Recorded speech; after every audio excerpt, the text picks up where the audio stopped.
estas tres cámaras pues nos hemos unido para poder ofrecer este tipo de videoconferencias, eh, pues por la situación que nos ha llevado el tema de la bioseguridad, la pandemia. Hemos encontrado esta forma de compartir información. Hoy le toca la oportunidad y repite con nosotros el ingeniero César David Parra. César David es el presidente de la Cámara Petrolera del capítulo Zulia, con una experiencia en el sector petrolero, y por ello queremos compartirle el tema de hoy. Vamos entonces, le pedimos gentilmente que mantengan sus micrófonos silenciados, si es posible sus videos, a menos que tengan una buena conexión a internet, para que así puedan aprovechar, no existan interrupciones por la deficiencia del internet. Y pues también me acompaña el presidente de Cabenit, Saverio, y por allí debe estar también el presidente de CAICOP, Stefano Lobraci, y Carlos Cococelli, que está en la directiva de Cabenit. Bueno, esperemos entonces que puedan disfrutar y nutrirse de la información que nos trae César David. Espero que esté por aquí en línea. Mario, ayúdame a ver si tienes que darle, ¿cómo se llama? Colocarlo como coanfitrión Sí, para ya que él está pueda como compartir su confusión. presentación. Ya puede empezar. Adelante, César. Si me escuchas, por favor, nos confirmas.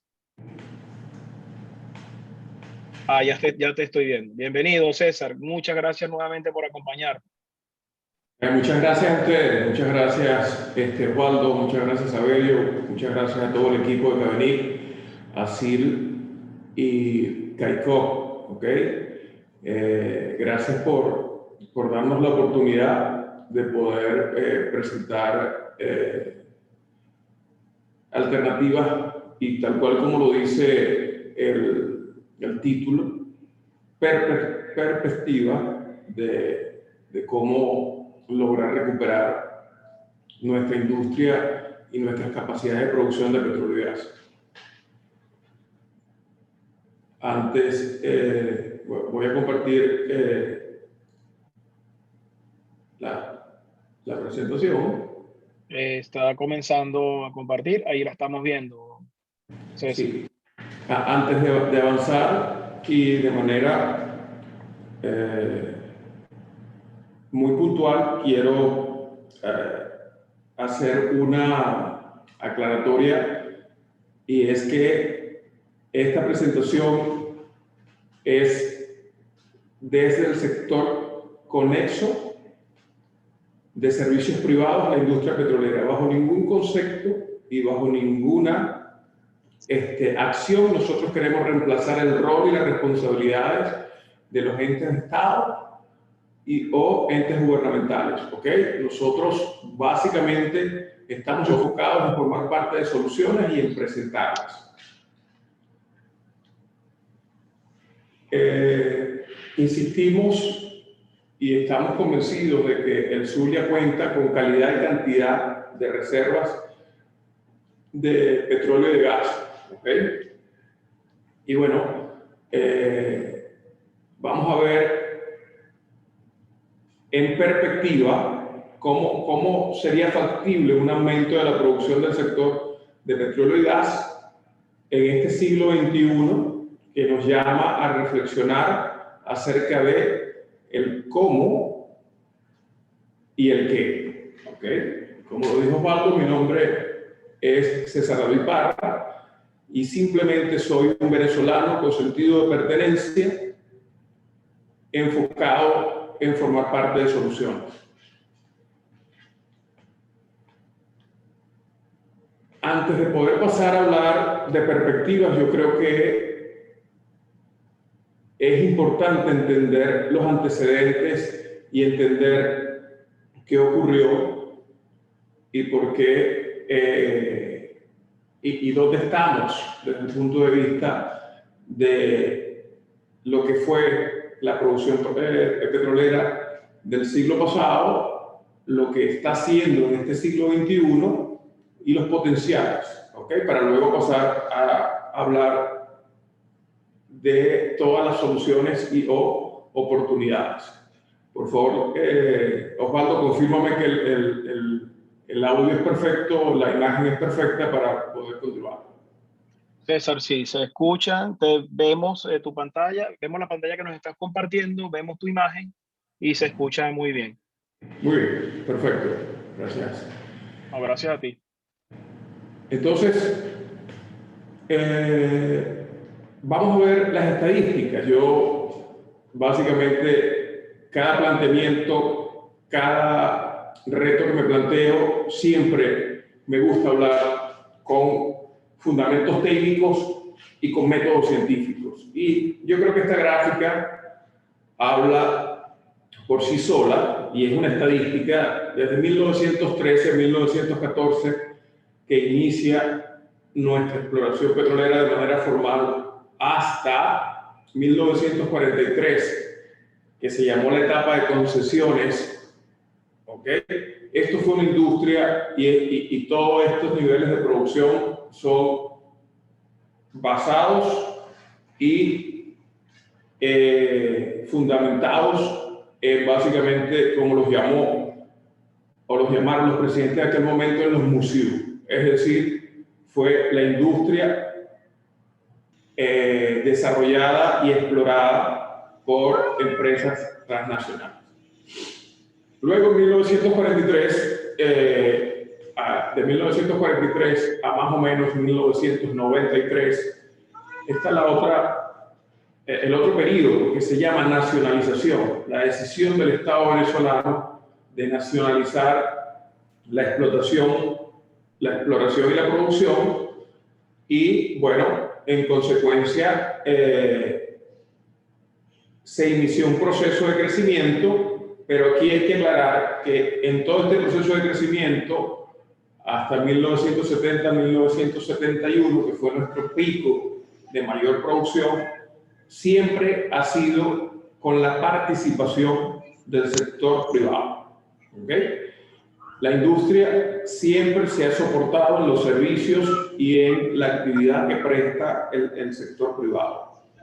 Y es muy importante que todos sepamos que de esos 3.708.000 que Venezuela logró producir en el pico de 1970-1971, el Zulia producía 3.700.000. ¿Okay? O sea, era en el Zulia donde se lograba la mayor generación de barriles de crudo o petróleo y gas. Luego está la siguiente etapa del siglo pasado, que fue la apertura petrolera. Fíjense que de 3.700.000 empezaron definitivamente a salir las transnacionales y llegamos a un bache de 1.661.000 barriles. Y se recuperó una vez que en 1994 se da la apertura petrolera y logramos otro pico de 2.803 millones de barriles. Eso ocurrió el siglo pasado, eso es real, eso todo está estadísticamente comprobado y demostrado, y eso nos dice que si el Zulia logró producir 3.600.000, 3.700.000 barriles, en el Zulia contamos no solo con el potencial, sino con una infraestructura que logró producir esos volúmenes. Luego, pasemos al siglo XXI y vamos a ver qué está ocurriendo desde el año 2000 hasta la fecha. Señores, nosotros iniciamos un año 2000 con una producción promedio de 1.454.000 barriles. Quiero dejar claro que todas estas cifras son del estado Zulia, ¿ok? No de Venezuela. Y bueno, esto se contrasta con un promedio de 92.000 barriles del cierre del mes de marzo, ¿ok? Nosotros entre enero y y marzo llevamos promedio 92.000 barriles, y en la realidad el cierre de marzo, para ver la última foto, tenemos 113.000 barriles, porque bueno, la división lago produjo 9.510 barriles promedio, la costa occidental 23.800, fíjense que de 11.690 pasó a 23.800, realmente no es que hay un aumento de producción, es que tenemos campos como Buscán, campos como Baripetrol y otros, donde por sanciones en múltiples realidades, el campo está recirculando y simplemente empacan producción y luego envían baches. Por eso ven el pico. Pero no es que el campo está produciendo de manera constante. La costa oriental del lago pasa de 18 a 28.000, y el distrito sur del lago Trujillo vuelve a recuperar los 51.000 barriles con los cuales cerró el año 2020. ¿Okay? Eso nos da 113.000 barriles en marzo, de los cuales es importante resaltar que PDVSA más un acuerdo de servicio conjunto tienen 34.000 barriles, y las empresas mixtas 78.000 barriles. En la división de Occidente hoy hay 1.783 pozos cerrados, porque bueno, es evidente que hay unas limitaciones de almacenamiento, estamos a tope en almacenamiento, no hay cómo sacar el crudo, y eso está llevando como consecuencia a tener que cerrar pozos o diferir producción.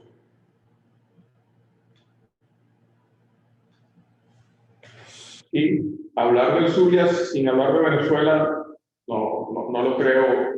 Tenemos que entender espacialmente cómo se visualiza nuestro estado Zulia versus todo el mapa energético del país. Y bueno, aquí podemos ver todo nuestro estado Zulia, y aquí, bueno, paso a hablar de nuestras reservas probadas. ¿Okay? Este estado Zulia y este lago de Maracaibo cuenta con 19.882 millones de barriles de reservas probadas, y de las cuales solo se han desarrollado 4.889. Y lo no menos importante, el gas en el Zulia básicamente es asociado. Nosotros no tenemos yacimiento de gas libre, en consecuencia, asociados a esas reservas hay 38,6 TFC de gas, con un gas rico que requiere, y es el que justificó un complejo petroquímico como el Tablazo, que hoy está básicamente detenido porque no tiene gas rico, y depende de las moléculas de gas del lago de Maracaibo como fue su concesión. Pero al estar la producción tan baja del lago, hoy no tienen gas de parte de PDVSA. Me gusta mucho contrastar, quienes conocen mis presentaciones, poner en perspectiva qué significa el Zulia versus Latinoamérica. No me quiero comparar con otro continente. Bueno, básicamente el Zulia tiene en reservas probadas el doble de México y un 40% más que Brasil, 10 veces más que Colombia. Entonces, a ver, lo que nosotros tenemos como potencial y como riqueza es, no se puede dudar de lo que tenemos. Y que si además me pongo ambicioso y quiero hacer un bench de comparación del Zulia con el mapa OPEC, y el Zulia pasara a ser un país, el Zulia desplazara a Argelia como el país número 13 con mayor reserva. Un poco para ponernos en contexto y entender que basado en este potencial, que basado en este inmenso volumen de reservas que tenemos, hay mucho por hacer y hay mucho que plantear como soluciones en perspectiva y en la ejecución per se. Y entonces les comentaba, el Zulia no tiene, comparándonos igual y viendo el país, el Zulia, su gas es básicamente asociado. Tenemos 5,8 TFC en tierra y 32,8 en el lago. ¿Okay? Y solo hay unos yacimientos de gas libre en el lago de Maracaibo, por el sur del lago, que eso es 0,16, muy poquito, ¿no? Pero nuestro gas básicamente es asociado. Pero quiero pasar entonces a hacer un zoom en cómo en el siglo pasado y parte de este funcionaba todas las corrientes de producción, tanto de gas como de crudo, iban desde el Zulia, desde la costa oriental del lago, se recogían en Mulé y se enviaban vía oleoductos y gasoductos, se enviaban hacia CRP. ¿Ok? Eso fue nuestra realidad y cómo la industria se desarrolló, e incluso CRP está diseñado para la dieta de crudo y condensado producido en el lago de Maracaibo y en el occidente del país. Señores, la realidad es que el mundo hoy está al revés, o la realidad es que hoy dependemos de los yacimientos o el yacimiento de gas libre llamado Carbón 4 en el Golfo de Venezuela, y es gracias a ese yacimiento de un gas seco, un gas metano, que no es el gas rico, que no tiene el potencial de transformación como un gas de Tijuana o de cualquiera de nuestros yacimientos, pero es a partir de Carbón 4 que hoy, hablo con cifras de marzo, Termozulia, y por eso tenemos un poco más estable el sistema eléctrico, hoy cuenta Termozulia con 5 máquinas operativas, porque la unidad 14 está en pruebas, y eso significó que en marzo el consumo de ese gas que viene del carbón 4, ahí indico más ICO. Quiero aclarar que el objeto es que ambas corrientes se conectan, pero el ICO hoy tiene unas plantas compresoras fuera y bueno, el gas no está llegando, así que es básicamente de carbón 4. 160 millones de cúbicos se está consumiendo en Termozulia. La red de gas, quienes están escuchándome y quienes se criaron en campos petroleros, nuestros abuelos, nuestros padres llamaban gas plan. Y ese gas plan es porque el siglo pasado, cuando inicia el boom petrolero, Shell crea una empresa que se llamaba Gas Plan, gas de planta. Y aún toda esa red que construyó la empresa Gas Plan el siglo pasado, tanto para la costa oriental desde Cabima como en Maracaibo, es la misma, no la hemos cambiado. ¿Qué significa eso? Señores, que en Maracaibo hoy se consumen a diario 104 millones de pies cúbicos todos los días, pero que realmente se pierden, porque no es verdad que ese sea el consumo ni en la costa oriental ni en Maracaibo, solo que tenemos una infraestructura y unas líneas muy viejas y ese gas se está perdiendo. ¿Ok? Es mentira. Los 104 millones de cúbicos no consume el Gran Sao Paulo, ¿ok? Y saca vehículos, saca partes de aviones. Nosotros conocemos nuestra realidad hoy en pandemia y sin pandemia. Nuestro sector está muy por debajo de la media de lo que fue su producción. Aquí ven, se consume 15 millones, porque usa este gas para servicios generales, básicamente,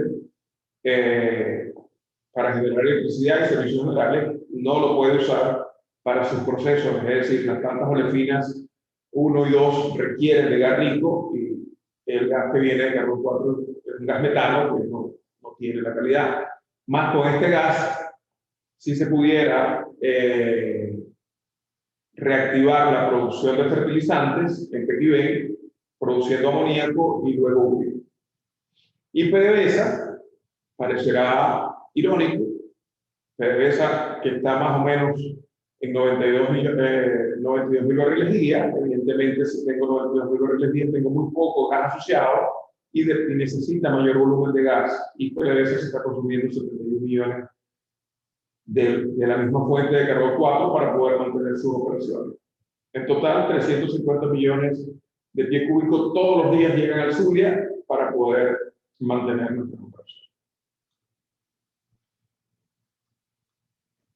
El petróleo es fuente de energía, pero, a ver, como hablamos de perspectiva, qué buena esta imagen de ver un balancín en primer plano y en perspectiva ver unos eólicos de generación de energía.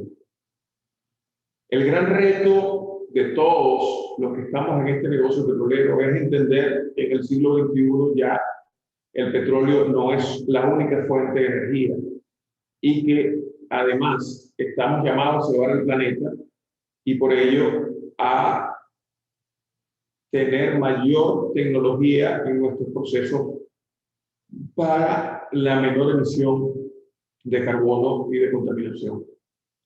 Llegó para quedarse las energías alternativas y, según los expertos y las mejores proyecciones, el petróleo podría pasar a ser el carbón de hoy más o menos en 20 años. Entonces, hablemos de las oportunidades con la participación del sector privado. ¿Ok? ¿Cuáles pudieran ser esas oportunidades? Y les voy a presentar 3 casos específicos. Saberio me pidió, César, queremos ver, además del potencial, además de lo que podemos, con qué contamos, cuáles son nuestras bases de recursos. Saberio me insistió y me dijo, César, es importante saber qué se puede hacer específicamente. Evidentemente se puede hacer mucho, pero voy a hablar de 3 casos muy puntuales con los cuales podemos demostrar que en perspectiva, si el sector privado cuenta con las condiciones y las oportunidades, vamos a recuperar la producción petrolera. Lo primero, hablemos de recuperación. Vamos a hablar de qué podemos recuperar en el corto y mediano plazo. Fíjense, solo recuperando las líneas de producción larga, que hoy, y quienes son de la costa oriental lo viven al día a día, no tienen quien y no se hace el mantenimiento y el tendido de líneas de producción. Hay 1000 pozos que simplemente están, como dirían en el argot petrolero, llorando porque están estrangulados en la válvula, pero no tienen a dónde ir porque la línea de producción está rota o simplemente ese cabezal se rompió y no hay cómo que se mantenga. Entonces, más o menos 1000 pozos y que representan 120.000 barriles y todos los líquidos de gas natural y todo el gas asociado y líquidos asociados a 1000 pozos que hoy no tienen líneas de producción. Tenemos en categoría 2 6.768 pozos o una producción diferida de más o menos 427.000 barriles. ¿Ok? Pozos categoría 2 que simplemente necesitan una atención menor y podemos generar mayores barriles. Pero bueno, si yo meto el pozo categoría 2, yo necesito la línea de producción, pero yo también necesito la estación de flujo, yo necesito una serie de servicios que ya vamos a ver que tampoco están. Y hay 7.617 pozos en categoría 3 que pudieran tener unos 250.000 barriles. Si van sumando, ven que los barriles están, solo se requiere atención. A ver, pero nosotros necesitamos a ese pozo o a ese yacimiento reinyectarle y tenerlo con fuentes para levantamiento artificial y más o menos 40 plantas compresoras y 100 máquinas en el lado y en el occidente del país están fuera de ese servicio. Entonces, a ver, no es solo que atiendo la línea, no es solo que atiendo las actividades del subsuelo en los pozos de categoría 2, es que si yo no tengo cómo inyectar gas para levantamiento artificial, no lo voy a lograr. Y menos si tampoco tengo cómo inyectar energía, que es la recuperación mejorada de hidrocarburos, que son las vías, que como saben, también fueron operadas y factor de éxito que estuvieran en manos de empresas privadas. Hoy tampoco están. Y evidentemente, si nosotros recuperamos barriles, el volumen de gas asociado va a crecer y nosotros pudiéramos producir plásticos, olefinas y fertilizantes de nivel, porque el gas está.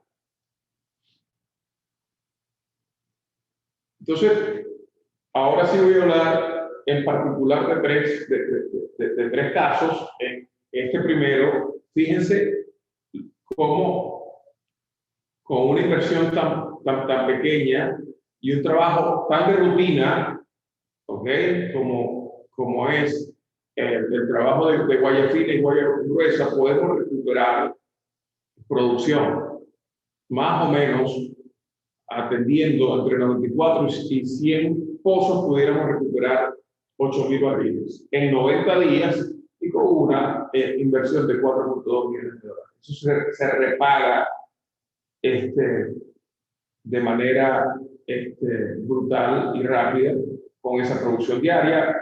Si vieron las noticias, el crudo ya está rondando los $65. Esto hablando de lo que sería una tensión menor. Pero también les quiero presentar el proyecto Petrolia, un proyecto muy bien concebido, técnicamente hablando, y que está conceptualizado para desarrollarse en el campo Cabimas. El proyecto Petrolia básicamente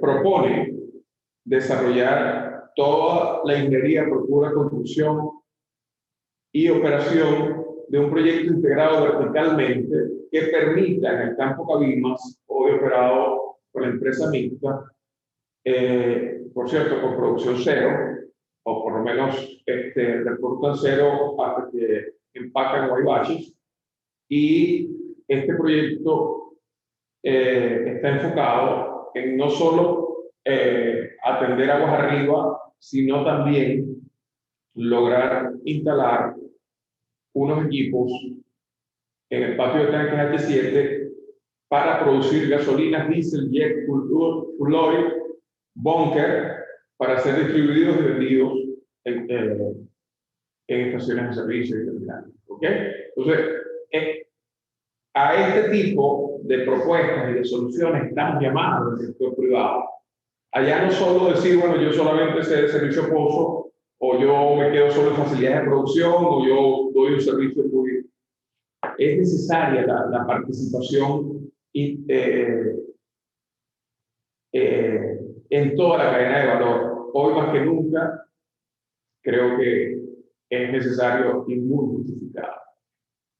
Luego, quienes han podido ver los medios desde más o menos febrero, marzo del año pasado, en particular yo, y hablo en primera persona porque de esto quito de cualquier responsabilidad a la Cámara Petrolera, porque es una iniciativa de César Parra y su empresa, ¿ok? Y que bueno, la hago dentro del contexto como presidente de la Cámara, pero es posible, señores, pasar a instalar y a tener mejores prácticas desde el punto de vista tecnológico para la refinación y lograr una autonomía mínima en este estado Zulia, que tuvo 5 refinerías en el siglo pasado y parte de esto tuvo una, y que no puede ser que hoy dependamos de un cabotaje, de un barco que venga de CRP hacia Bajo Grande. Señores, vieron y también lo tuvieron que haber seguido los amantes de la industria y de la logística, como simplemente un exceso de confianza de un buque en el canal de Suez paralizó el comercio entre dos continentes. Señores, si a nosotros se nos cae un barco en el canal de navegación del lago de Maracaibo, estamos sin combustible y aquí no tenemos los recursos para poder dar soluciones tan rápidas como ellos. Y es por ello que con el objeto de cubrir en el menor tiempo posible el actual déficit de gasolina y diésel automotriz del Estado Zulia, se propone la instalación de mini refinerías empaquetadas. Señores, esto no estoy inventando los días, no es un invento mío. Estos son empresas que hoy se proponen módulos de refinación desde 5.000 hasta 20.000 barriles y tú puedes armar en función de tus requerimientos. Empresas italianas, empresas alemanas e incluso gringas. El énfasis sería la producción de gasolina para vehículos. Importante, produciríamos una gasolina de 86, 89 octanos, pero señores, la gasolina que hoy estamos comprando, para los expertos y conocedores, ya solo con los aromáticos, turbidez, saben que esa gasolina no tiene una calidad de 86 octanos. Y diésel automotriz, adicionalmente tendría capacidad para producir queroseno, residual, fluórico. Y bueno, igualmente, para lograr que un proyecto de este calibre tenga éxito, es necesario la integración de pozos que nos permitan tener la dieta diaria que requiere. Y para ello, también tenemos levantada toda la información de los pozos del campo Tijuana Mediano y integrando esos pozos con los módulos de refinación, nosotros pudiéramos y planteamos la instalación de 3 módulos de 6.000 barriles al día con bajo grande, y vuelvo y lo ratifico. Con esto daríamos una mínima autonomía a la región zuliana y lo más importante, quienes somos gremialistas, los escuchamos de primera mano en todos los chats y en todas las reuniones. El sector primario de alimentación, agroalimentación, ganadero, está en emergencia nacional porque no hay diésel, porque no hay gasolina y no hay como mover leche, no hay como mover la producción. En perspectiva, hablando del título de nuestra exposición, así se verían los 3 módulos que vienen, se instalan, se conectan y son básicamente paquetes modularizados. Resumiendo, estos proyectos, estos emprendimientos, como yo lo llamo, me gusta mucho resumir, y fíjense, nosotros con la recuperación de producción diferida en el lago, estaríamos atendiendo 100 pozos, gas asociado a esos 100 pozos son 50 millones de pies cúbicos, la calidad PI entre 28 y 34 grados, y se levantarían 8.000 barriles, con una inversión de 4 millones de dólares y en 3 meses. El proyecto Petróleo en Cabimas atendería 200 pozos. En tierra tenemos una relación gas-barril mucho menor, son 8 millones de pies cúbicos de gas, un crudo de 22 grados API, 5.000 barriles, y lo más importante, en gasolina y diésel, litros día pudiera producir 380.556. A ver, en contexto, esos son 10 gandolas de inflamables que vemos de transporte de crudo. ¿Okay? Y las mini refinerías modularizadas que se plantea la integración entre la producción y la cesta de 135 pozos, categoría 2, del lago medio, más la instalación de los módulos de refinación en Bajo Grande, tendría más o menos unos 68 millones de pies cúbicos de gas. La calidad del crudo del lago medio es más o menos entre 30 y 35 grados. Se producirían 20.250 barriles al día y generaríamos 1.024.000 litros entre gasolina y diésel que tanto necesitamos. Entonces, señores, sí, en perspectiva, sí, ¿qué necesitamos para que esto avance?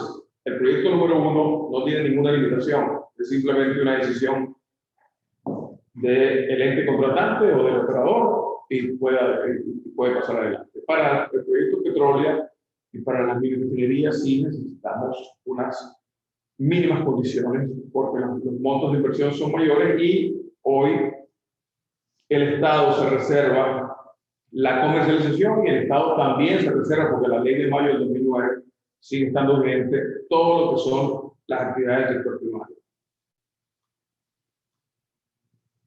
Y hablando de esa ley de mayo del 2009, fíjense qué significa que esa ley sea derogada, reformada, como lo queramos ver. Desde el Zulia, y esto sí es con data levantada por nuestros afiliados al capítulo Zulia, si esa ley se deroga y se permite al empresariado privado volver a prestar sus servicios de lanchas de conexiones, transporte, usos, gabarras de tendido, gabarras de servicios acosos, gabarras martillos, gabarras planas, remolcadores, supply box, lo que era el día a día, señores. En 6 meses se pudieran atender 1.320 pozos y recuperar 104.000 barriles. Pero lo más importante, para la costa oriental y para todo el sector petrolero generaríamos 700 empleos.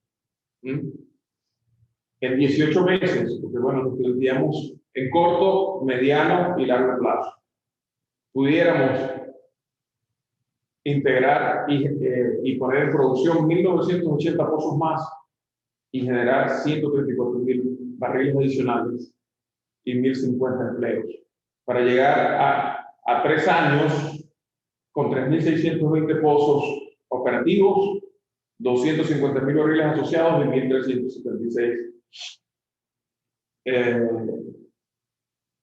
empleos directos. Entonces, a ver, se los acabo de presentar todo lo que son las oportunidades de recuperación, nuevos proyectos o emprendimientos muy puntuales y simplemente con el efecto de derogar una ley y permitir que el privado vuelva a ser lo que fue y lo que mantuvo los niveles de producción del siglo XX, sí es posible.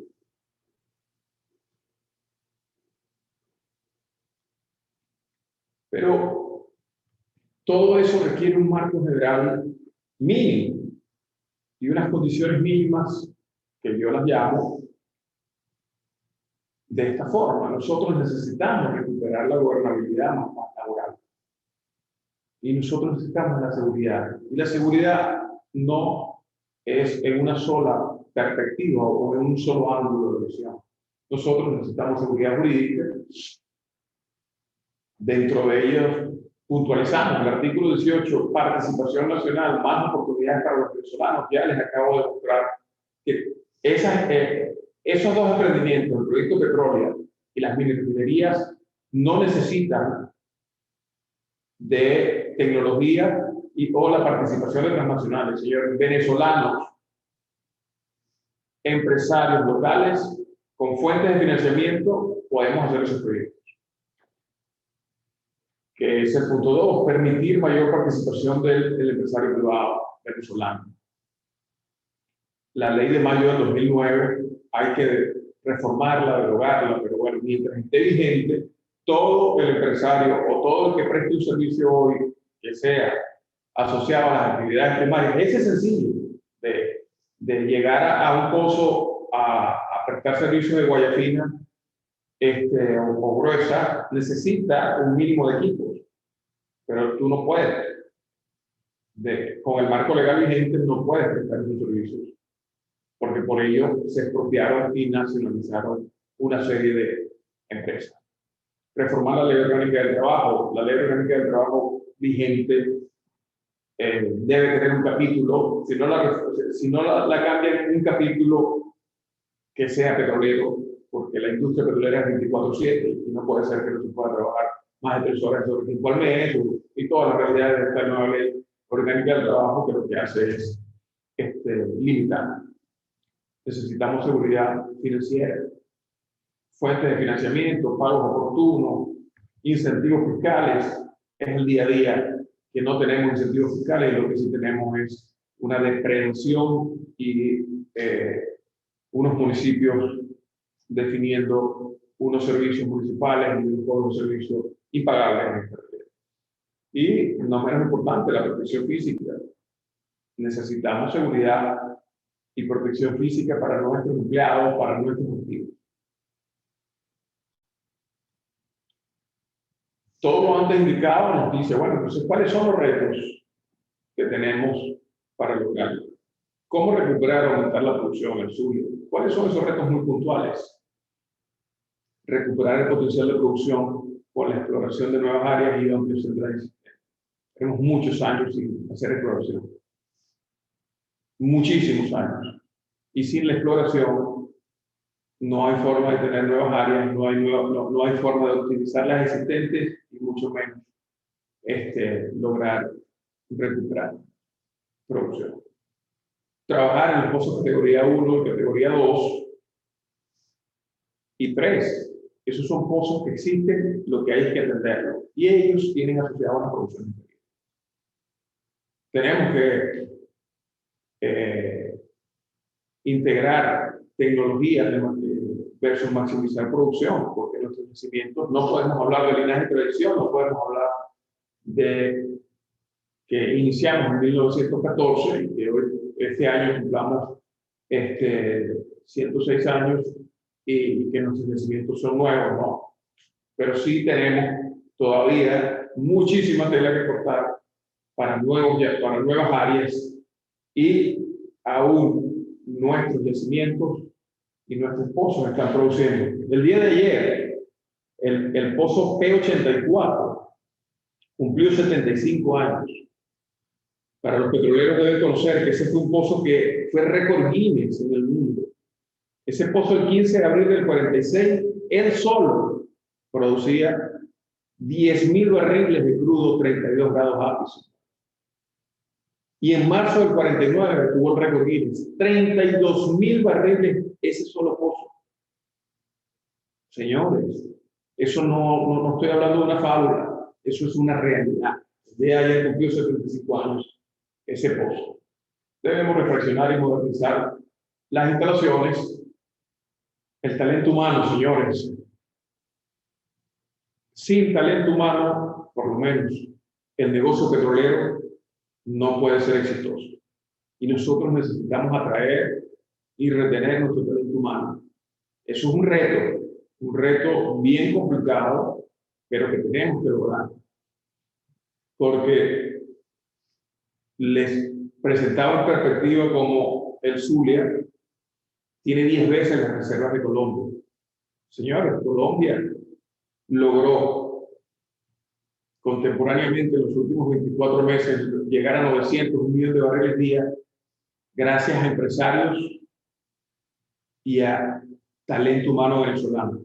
No lo digo yo, me he reunido con Campetrol, que es el par de nuestra cámara en Colombia, y ellos lo dicen y lo reconocen, que con el talento humano y con capacidades de empresas venezolanas que ellos lograron llegar a esos niveles de producción. Por cierto, de barriles de no la calidad de la nuestra, porque el crudo colombiano no se llega a nuestros barriles. De nuevo, confiabilidad operacional va de la mano con todo lo antes indicado. Necesitamos la seguridad primero en todas las instalaciones y las comunidades tienen que tener participación activa. A ver, nosotros tenemos que generar beneficios tangibles a esas comunidades. Señores, lo digo, acabimas, morcotas de oro, como dice la gente del sacado. Y no es posible que las comunidades aledañas hoy se mantengan como están y el beneficio de un reventón que produjo él solo 100.000 barriles, el Barroso 2, nunca se dieron en la ciudad de Carolina.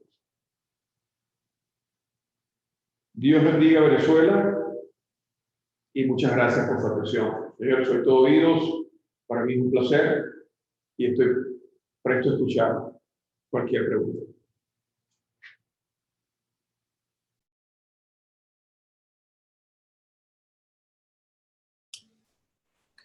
A ver, César, te estamos escuchando perfectamente. Va a ser el ciclo, se va a encargar Carlos Cocochelli del ciclo de preguntas.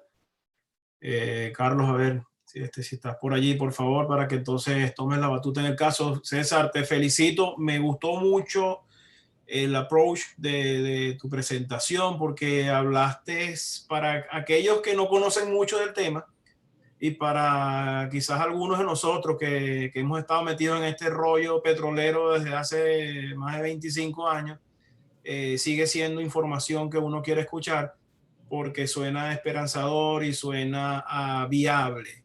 Es muy cierto que se habla hoy día de las nuevas energías y de los cambios, digamos, en la posibilidad de que deje de ser el petróleo una fuente de energía.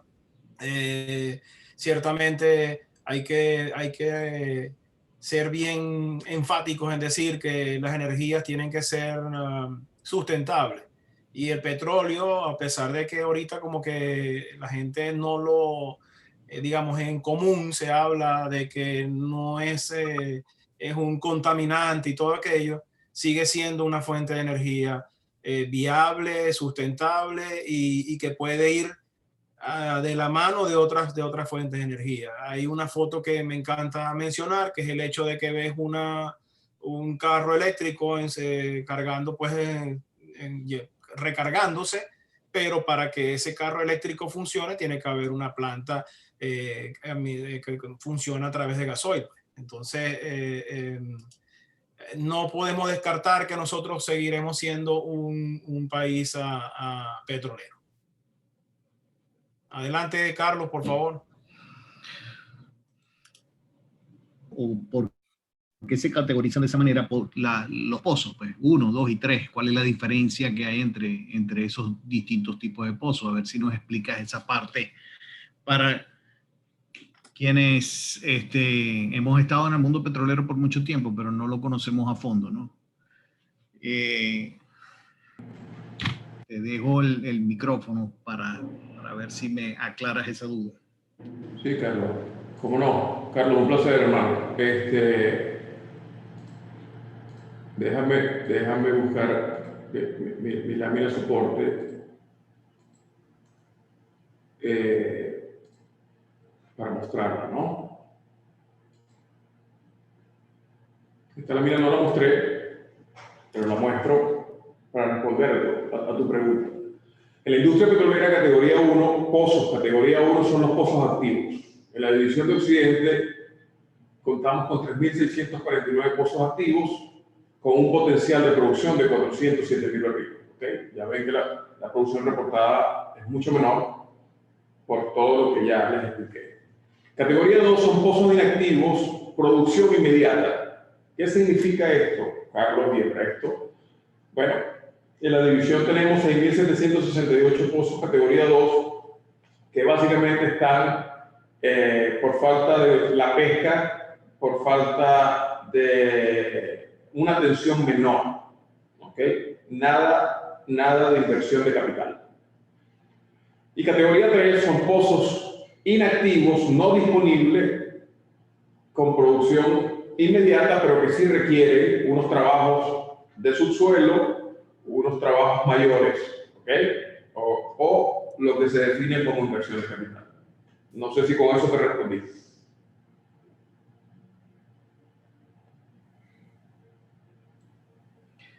Sí, claro, está bastante claro. O sea, por lo menos entonces se puede decir que la mayoría de los pozos requieren de una muy baja inversión o tiempo para poder comenzar a trabajar, o sea, para poder producir. No son términos a largo plazo. Claro, lo que pasa es que son sistemas complejos. Yo tengo el pozo o tengo una cesta de pozos en cualquier yacimiento y como lo expliqué, si no tengo la línea de producción o un cabezal se me rompió o simplemente no cuento con el agua para generar la energía, o sea, sí, yo el pozo lo categorizo porque el pozo solo, entiende solo el pozo, el casing y el pozo están categorizados en 1, 2 y 3. Pero después que yo entiendo el pozo, yo tengo que ver entonces cómo están las facilidades de producción, cómo están el resto de requerimientos para poder lograr barriles en en la estación de flujo y luego enviar a los patios. Bien, entendido. Si hay alguien que por la vía del chat puede hacer sus preguntas. Ok. Este correo que fue enviado, o sea, se ve que la persona no podía participar, pero envió su inquietud e interrogante, y te lo leo de la siguiente manera. Entre las perspectivas de elevar la producción petrolera en Venezuela, para cual las organizaciones privadas dedicadas a mantenimiento, producción, perforación, transporte, son primordiales para poder alcanzar un índice productivo mayor. Además de que el Estado permita mejores condiciones de trabajo para la empresa privada. ¿Cómo mejorar las condiciones laborales de los trabajadores de la industria en medio de esta pandemia? 1. ¿Cómo trabajarían las empresas privadas en Venezuela cuando entre los decretos de sanciones de los Estados Unidos está prohibido realizar negocios con la estatal PDVSA? 2, esa es la segunda pregunta. Y la tercera es, ¿cuál sería el establecimiento de una estrategia que permita la reconstrucción de la industria petrolera, financiación, inversiones y personal calificado cada vez más escaso en una industria altamente politizada donde ingresó mucho personal sin preparación y que son parte del desmantelamiento de planes de gas, refinerías, balancines, taladros, vehículos, lanchas, muelles, etc. Esto lo escribió por correo electrónico el señor Reiner. Gracias, Carlos. Condiciones laborales versus el COVID-19. Señores, esto no es de la industria, esto es del país. Y tenemos que persistir en que el gobierno acceda a que el sector privado pueda traer vacunas. Porque de lo contrario, no vamos a salir del estado de pandemia mientras no tengamos vacunas. La solución no es otra, es que el gobierno permita al privado, y ya propuestas están desde Fedecámara muy concretas, para poder formar parte de la solución. Sanciones versus trabajar. Señores, es un riesgo que cada uno de forma individual está tomando, y eso no, o sea, ahí no existe una perspectiva, ahí existe una decisión, ¿ok? Eso es una decisión individual de cada empresario privado, y en efecto siguen prestándole servicios a PDVSA, solo que como, bueno, cobran en bolívares y no en dólares, cobran en efectivo. Esas son las realidades que estamos viviendo. ¿Y cómo hacer la reconstrucción de la industria? Señores, no tengo otra respuesta. Mis presentaciones son 100% técnicas, mis opiniones son técnicas. Y esta es una opinión técnica. La reconstrucción pasa por una solución política. No hay otra. Si no hay un cambio y una solución política, el resto no va a poder seguir continuando. Muy bien, César, muchas gracias. No sé si el señor Darío Villasmil había levantado la mano porque quería intervenir. Sí, correcto. Ok. Vamos a darle el paso al señor Darío Villasmil, y después tengo otra pregunta del señor Reinaldo Soto. Adelante, señor Darío. Bueno, rebobinando un poco aquí lo que se ha formulado hoy, ¿no? Es un poco, es como dijimos al principio, como dijo el señor César al principio, son expectativas y que quisiéramos cumplir, ¿no? En nuestro caso, el Luquiben Industrial está dispuesto siempre a hacer o a estar allí en vanguardia en cuanto a los equipos, cabezales, balancines, bombas reciprocantes, intercambiadores de calor, todo lo que se pueda producir o pueda aportar para aumentar esta producción petrolera. Pero volvemos a caer en el mismo tema de las restricciones que tenemos y las condiciones país. El COVID, bueno, durante este último año pero se ha venido batallando, se ha venido tratando de mantener nuestro personal al mínimo por los momentos, por la misma situación. Y entonces, bueno, si queremos volver a reactivarnos, mi consideración, mi pregunta es la siguiente. ¿Se ha visto en el sector, digamos, del gobierno, abrir un compás para que podamos nosotros participar o que se pueda, que por lo menos comencemos desde acá y después, bueno, ya se verá en cuanto a las restricciones que tenemos, cómo las podemos solventar, pero es muy importante saber si tenemos algo previsto o si hay una luz al final del túnel en cuanto a las decisiones gubernamentales para poder entrar o participar en estas nuevas o estas expectativas que tenemos. Gracias, Darío, por la pregunta.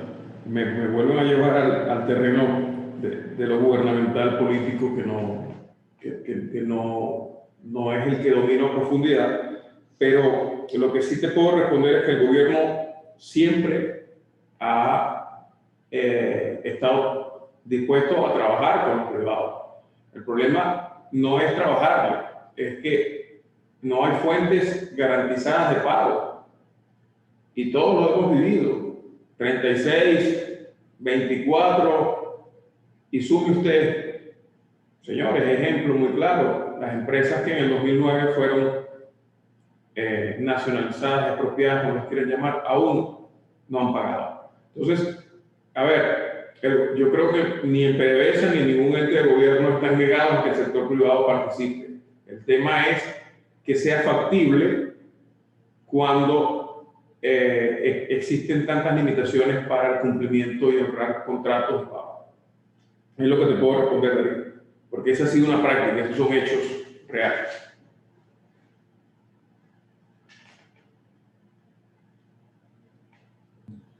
Ok, seguimos con la pregunta que por el chat escribió el señor Reinaldo Soto. Y dice, César, de nuevo una gran presentación y ejemplo de una buena visión de estudio integrado. Quisiera consultarte si has logrado sumarizar el capital necesario para activar la infraestructura que inicie los servicios a los pozos. Ya va, que se me pasó aquí. Ok. Que inicie los servicios a los pozos, lanchas, taladros, gabarras, grúas, etc. Gracias de nuevo por tus datos y cuenta con cualquier soporte técnico que necesites para continuar con tu aporte. Gracias, señor Reinaldo, gracias. Señor Reinaldo, fíjense que cada vez que pasa el tiempo, quienes participamos en el Plan País, en la mesa de energía y petróleo, y construimos esa mejor proyección de cuánto se requería para levantar esa infraestructura, yo me atrevo a decir que hoy nuevamente vuelve a estar desactualizada, porque parte de la respuesta es poder tener un buen diagnóstico, y para tener un diagnóstico hay que ingresar en cada área y poder determinar esos montos. ¿Okay? Entonces, creo que hay que cumplir con el método, hacer el diagnóstico específico por cada área, por cada unidad de explotación, para poder determinar los montos a invertir. Yo creo que la premisa no puede ser que esto es tierra arrasada. Eso es un extremo, ¿ok? Y los montos varían muy altos. Yo creo que aquí queda demostrado que existe una infraestructura que hay que mejorar, que hay que refaccionar, pero con la cual podemos tener una base mínima de producción para luego sí pasar a las nuevas inversiones.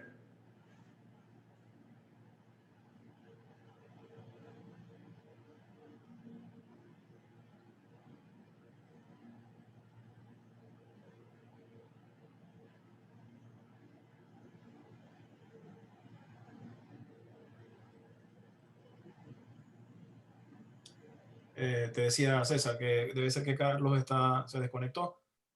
A ver.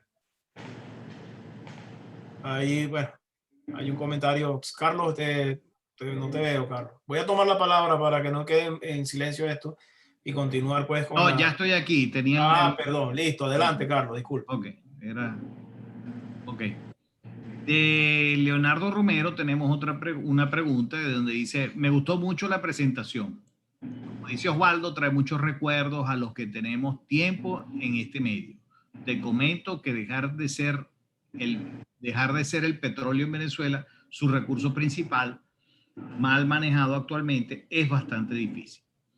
Las energías alternativas se están enfocando en muchos países, pero para eso se necesita un cambio político con la que se está manejando en Venezuela actualmente. Bueno, más que una pregunta fue un comentario. Tenemos también Reinaldo Soto, dice César, gracias, comprendo perfectamente. La aseveración del señor Reinaldo.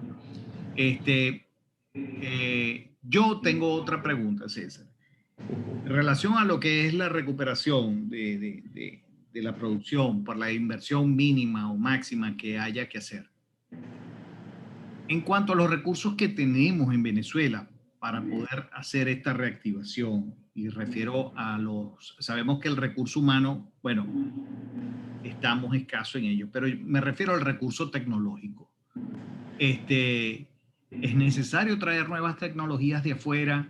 Contamos con tecnología actualizada en el país, con proveedores que cuentan con tecnologías en equipos, en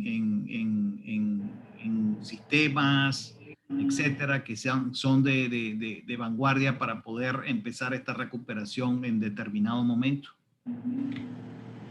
Sí, Carlos, ahí de nuevo conecto con la respuesta al señor Reinaldo Soto. Yo creo que nosotros tenemos que determinar luego del diagnóstico una base mínima de las instalaciones o campos que cuentan con confiabilidad operacional mínima para mantener producción. Luego pasar a una siguiente fase que sería generar nuevos barriles con pozos categoría 2 y actividades que no requieran ningún tipo de tecnología extraordinaria. Entonces, hasta pozos categoría 2 y trabajando con los pozos categoría 1 y 2, nosotros aún en Venezuela contamos con la infraestructura y las facilidades. Cuando les compartí la lámina de lo que sería el efecto de derogar la ley de mayo de 2009,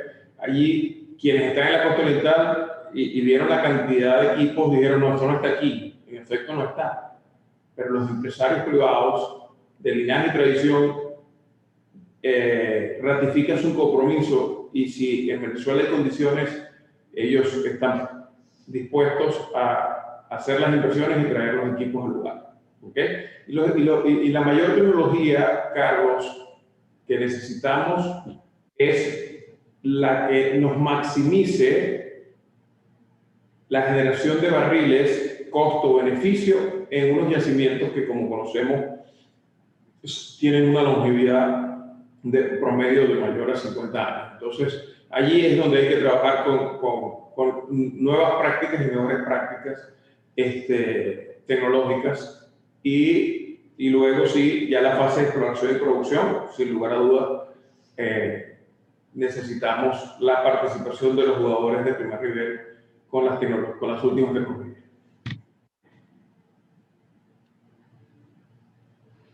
Bueno, por los momentos no tenemos más preguntas, no veo que alguien más haya levantado la mano. Procedo a cerrar mi intervención, pero sin antes, por supuesto, agradecerte por la tuya, César David. Fue muy completa, muy buena locución y bastante clara en todo el ancho de la presentación. Le doy la palabra al presidente de Cabenit, Saverio Lopresti, para cerrar el evento y muchas gracias a todos por vuestra intervención. Gracias, Carlos. Gracias, César, por tu tiempo, por tu preparación, por los datos. Para los que no conocemos tanto el negocio petrolero, pero sabemos que es la clave para la recuperación de este país. Viendo pues todos los datos, hay una excelente oportunidad para recuperar. O sea, lo que tenemos en la tierra está totalmente recuperable. Por allí escuchaba la semana pasada que pudiéramos hasta antes de 2 años poder recuperar un poco más de 1,5 millones de barriles de petróleo. Sin embargo, como tú bien dices y como hemos reflexionado en esta videoconferencia, se necesita totalmente el apoyo del gobierno, la unión, el poder trabajar juntos, el tener un marco jurídico, un marco operativo estable, que las condiciones pues sean favorables para poder hacer todo este tipo de inversiones, porque sí se requiere inversiones. Todos estos datos que nos has presentado, se evidencia pues que las inversiones tienen que venir de la parte privada, lo sabemos que debe venir de la parte privada. Creemos pues que en el mundo la clave o el éxito de los países ha sido la fortaleza en la parte privada en todo tipo de fabricación. Y el sector público es un sector policía que garantice los servicios y la seguridad de los ciudadanos y le da toda esa seguridad que necesita el sector privado para poder fabricar y para poder producir. Y bueno, yo sigo apostando por creer. Creo que en el momento que dejamos de tener fe y esperanza, nos apagamos. Los que tenemos aquí nuestras estructuras, los que estamos en Venezuela con familias, idiosincrasia, carreras sociales, carreras empresariales. Pienso pues que en otros países somos ciudadanos de segunda y aquí somos ciudadanos de primera, con todos los desafíos que podamos tener. Y creo que los liderazgos de los gremialistas, en este caso, como estamos nosotros aquí, agremiados y gremialistas presentes en este encuentro, es muy importante pues que entendamos cuál es el liderazgo que nos toca y que sigamos tocando las puertas. No nos queda de otra, no nos queda otra seguir tocando las puertas. Hay buenos acercamientos a través de algunas cámaras. Por lo menos nosotros aquí en el municipio tenemos excelente acercamiento con el gobierno municipal. A nivel de Caracas tenemos algunos acercamientos con el gobierno. Y bueno, siempre esperamos esa esperanza de dar unos pasos adelante. Es complejo. La presentación, César, que nos has dicho es compleja, no es tarea fácil. Sin embargo, no podemos decir que no se puede o no podemos bajar la mano. Tenemos que seguir insistiendo, tenemos que seguir tocando puertas, tenemos que seguir conversando, hablando, intentando.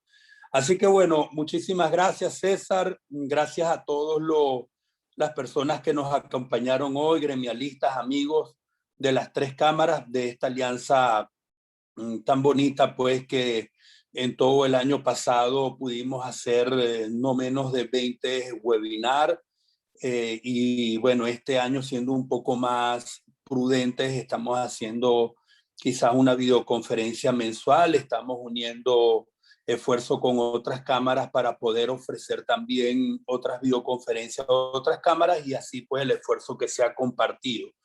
César, te dejo para que tengas ya la última palabra, despidiéndote como el ponente de hoy y agradeciendo pues de nuevo tu tiempo, tu preparación y el servicio para que todos conozcamos esa realidad que tú tienes, esos datos que tú tienes y que muchos que estamos en otros sectores, pero que sabemos que la punta de Venezuela es el sector petrolero. Por ahí va a empezar toda la recuperación, que no nos quede ninguna duda de eso.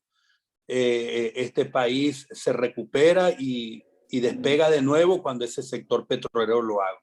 Adelante, César. Gracias, presidente Osvaldo. Gracias, presidente Carlos. A Mario del equipo técnico de Caracas. Y César, la palabra para ti. Gracias, Aurelio. Gracias de nuevo a Cabení, a Sil y a Caicó. A mí no me gusta tener la última palabra. De hecho, esa se la dejo a mi esposa. A mí me gusta dejar siempre un sabor dulce y mi mensaje final es el sentido de pertenencia. El sentido de pertenencia por nuestro país, el sentido de pertenencia por lo nuestro. No lo perdamos. Sigamos, insistamos, seamos persistentes, ¿ok? Porque lo vamos a lograr. No perdamos el sentido de pertenencia y como lo dijo Saverio, nos toca comunicarnos, nos toca tener que replantearnos una coexistencia con una realidad que no nos gusta, pero que hay que coexistir para poder lograr cambiar. Muchas gracias, señores. Feliz fin de semana. Feliz viernes para todos.